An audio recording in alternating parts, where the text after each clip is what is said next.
આપ્યા વગર તમે કેમ સહી કરાવો? આવી રીતના કોઈ દિવસ ના કરાય. લખ્યા વગર તમે કોરામાં કેમ સહી કરાવો? અરે પણ આ તરત આવી ગયેલું હતું તો પછી મારે આપી દેવું પડે ને. પણ લખવાની ફરજ તમારી છે કે નહીં? તો હોય તો હું લખી કાઢીશ. ક્યારે લખશો? આ તમારે જે જો તમને કો લખ્યા વગર કોઈને સહી કરાવાય નહીં, બરાબર? જાતે આવવાનું. હા તો હું આવું છું. તમે કોરામાં સહી કરાવી એટલે તમને કોરા કાગળમાં કેમ સહી કરાવી? સ્ટોપ આ છે ને લખેલ મારે મહિના પ્રમાણે બતાડવાનું છે. હજી જો આ માર્ચ એપ્રિલ મે નું બતાડ્યું છે. એવું હોય ને તો 1 મહિનો લેટ આપો, પણ આ લખ્યા વગર સહી નથી કરાવો, બરાબર? આ જો આ તારીખ મારી છે ને, પણ આ તારીખ મેં નથી મારી 8મો પણ મહિનો. સ્ટોક પણ સ્ટોક કેટલો આપ્યો એ તમે લખેલું આ નથી. તે હું લખી કાઢું ને. મારે તો હમણાં તમે લખો. જો 8મા મહિનામાં 2 ચણા, 1 તેલ અને 1 હા એ ગમે તે આપ્યું તમે, બરોબર, પણ આ તમે સહી નથી કરાવો, બરોબર, લખ્યા વગર. હારું તો તું આ વખત જાતે આવજો. અને જાતે તમારી બહેરીને પોતાને બોલાવાની.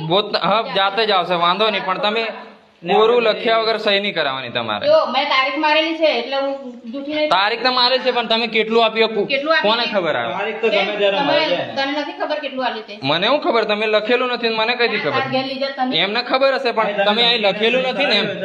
એ તો મારે મહિનાનું તમારી ફરજ છે લખવાની. મહિનાનું બધું જ લખવાનું હોય છે. કોરા કાગળમાં સહી નહીં કરાવે, તમને ખબર હશે, બરોબર? એક મહિનાનું મારે એક છે ને, 1 દાળ, 1 ચણા, 2 તેલ આલવાનું હોય છે, બરોબર? તો એટલું જ મારે લખવાનું હોય છે. હરખું જ આ લખવાનું. ત્રણ દાળ હરકું લખવાનું, પણ કોરા કાગળમાં તમે સહી કેમ કરો? 3 દાળ, બરોબર? બાકી વાળું છે એ